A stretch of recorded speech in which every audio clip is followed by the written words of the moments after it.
আসসালামু আলাইকুম। Fluid mechanics and machineries দ্বিতীয় অধ্যায়ে একটি প্রমাণ আছে, সেটি হচ্ছে প্যাসকেলের সূত্রের প্রমাণ। তো প্যাসকেলের সূত্রটা আসলে কি?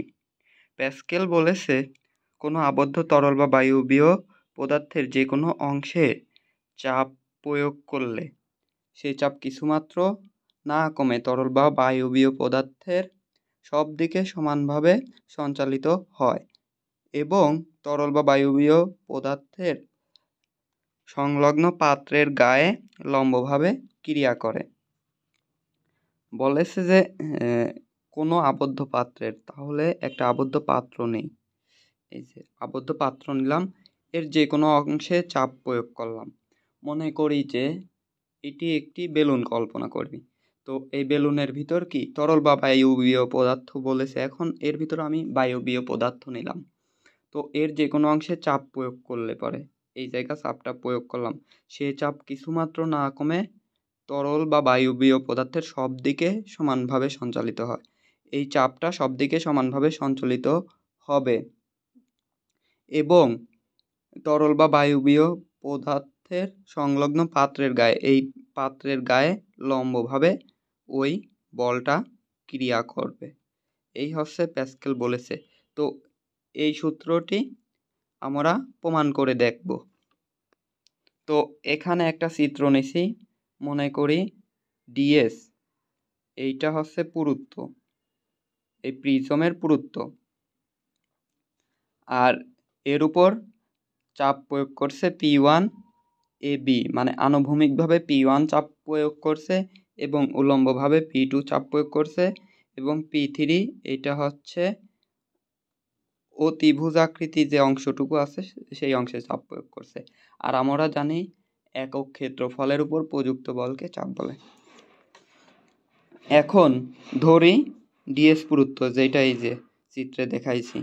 এখন A B B C A C, এই যে এ সি, এই তিনটি প্রান্তে চাপ প্রয়োগ করছে P1 P2 P3, এটা ধরে নিছি। এবং আনুভূমিকের সাথে, এই যে আনুভূমিক এ বি এর সাথে এসি থিটা কোণ উৎপন্ন করছে, এই যে থিটা কোণ উৎপন্ন করছে। প্রান্তগুলোতে চাপ নিম্নরূপ। এখন আমরা জানি কি একক ক্ষেত্রফলের উপর প্রযুক্ত বলকে চাপ বলে। এ বি প্রান্তে চাপ আছে কতটুকু? এ বি প্রান্তে চাপ আছে P1, এই যে P1 এ বি ডিএস, ক্ষেত্রফলের উপর কতটুকু ক্ষেত্রের উপর চাপ প্রয়োগ করছে, সেই জন্য এই ডিএসটা নেওয়া হয়েছে। যেহেতু ক্ষেত্র এ বি ইন্টু ডিএস, তাহলে এটা একটা ক্ষেত্র হচ্ছে, আর প্রযুক্ত বলকে চাপ বলি, তাহলে এই যে P1। তাহলে এ বি প্রান্তে চাপ অনুরূপভাবে বিসি ও এসি প্রান্তে চাপ এইরকম আমরা অনুরূপভাবে বসিয়ে দিয়েছি এবং বলগুলো লম্বভাবে ক্রিয়া করছে এবং বস্তুটির ওজন হালকা, অত্যন্ত কম, সেই জন্য এই বস্তুটি সাম্যাবস্থায় আছে। প্রিজমটিকে উলম্বভাবে বল বিভাজন করলে আমরা কি পাই? উলম্বভাবে বল বিভাজন করে দেখব। তো এখানে উলম্বভাবে বল বিভাজন করতে গেলে প্রথমে নেব আনুভূমিকভাবে। তো আনুভূমিকের মান নিতে হবে P1, এই যে P1 এবি ডিএস, এবি প্রান্তে চাপ নিলাম। তো এবি প্রান্তে চাপ সমান আমরা কি জানি? আচ্ছা, এইদিকে দেখি, এইদিকে cos θ সমান ভূমি বাই অতিভুজ। তো এবি প্রান্তে ভূমির মান আছে আমার, আর অতিভুজের মান আমাদের আছে। আচ্ছা, ভূমি সমান cos θ সমান ভূমি বাই অতিভুজ। তো অতিভুজটা, তো এই ভূমিটা এই পাশে রাখলাম, অতিভুজটা উপরে গেলে পরে cos θ সাথে গুণ হয়ে যায়, আর এই টোটাল মানটা এই পাশে নিয়ে গেছি আর ভূমিটা এই পাশে সরায় নিছি। তো এই রকম ভূমি সমান অতিভুজ ইন্টু cos θ হয়।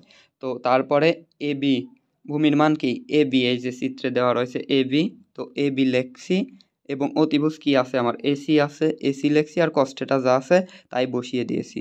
তো এই যে এই পাশে যা লিখছি এই অনুরূপ মান এই পাশে বসাবো।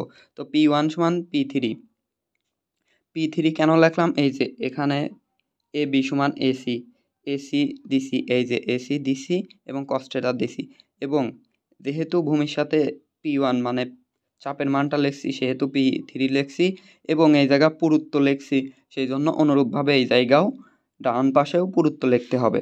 তো এই লাইনটা আশা করি সবাই বুঝেছো।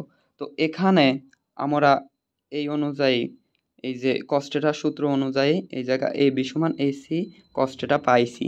তো এসি কস্টেটা কিন্তু এই পাশে নেওয়া হয়েছে। তো এসি কস্টেটা সমান আমরা জানি এ বি। তো এ বিটা লিখছি, তার মানে বাম পাশেও আমার এ বি হয়েছে, ডান পাশেও এ বি হয়েছে। আর ডিএস P1 এইগুলো তো নিচে নামায় এনে আসছি। তো এই দুই পাশ থেকে P1 না সরি এ বি এবং ডিএস উভয় পাশে রয়েছে, উভয় পাশ থেকে বাদ দিলে P1 সমান P3 আমরা পেয়ে গেছি। তো এখন আনুভূমিকভাবে বল বিভাজন করে দেখি। তো আনুভূমিকভাবে বিসি প্রান্তে চাপ মানে P2 উলম্ব প্রান্তের চাপ রয়েছে P2 BC DS। তো P2 BC DS P2 এটা কি উলম্ব, সাইন থিটা সমান লম্ব বাই অতিভুজ। তো আমার লম্বের মান জানা আছে। তো লম্ব সমান আমরা কি জানি, অতিভুজ ইন্টু সাইন থিটা, মানে আগের মতনই অনুরূপভাবে আমরা এপাশ ওপাশ করেছি। তো লম্ব সমান বিসি, অতিভুজ সমান এসি এবং সাইন থিটা বসায় দিছি। তো তারপরে এই P2 BC DS অনুরূপভাবে বসিয়ে দিয়েছি এবং এই জায়গা যেহেতু বিসি নিছি আর বিসি সমান আমরা কি জানি এসি সাইন থিটা, এই যে এসি সাইন থিটা নিছি। আর P3 DS নিছি, এই পাশেও P2 নিছি। P2 নিছি কিসের জন্য, এটা উলম্বের জন্য, উলম্ব প্রান্তের চাপ P2 এই যে। আর P3 প্রান্তের এই যে এসি প্রান্তের চাপ, অতিভুজ আকৃতির প্রান্তের যে চাপটা P3 এই যে এসির জন্য এই P3টা নেওয়া হয়েছে, যেহেতু বিসির জন্য P2 নিছিলাম তো সেইটা নিছি। আর সম্পূর্ণ প্রান্তের এই যে পুরুত্ব ডিএস, তো এই পাশে ডিএস নিছি, এই জন্য ডিএস নিছি। তো দুই পাশে এই যে এসি সাইন থিটা সমান বিসি।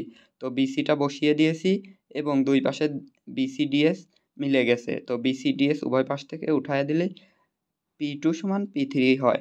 তো সুতরাং P2 সমান যদি P3 হয়, তো এই জায়গা P3-র মান যা, এই জায়গা P3-র মানও তাই।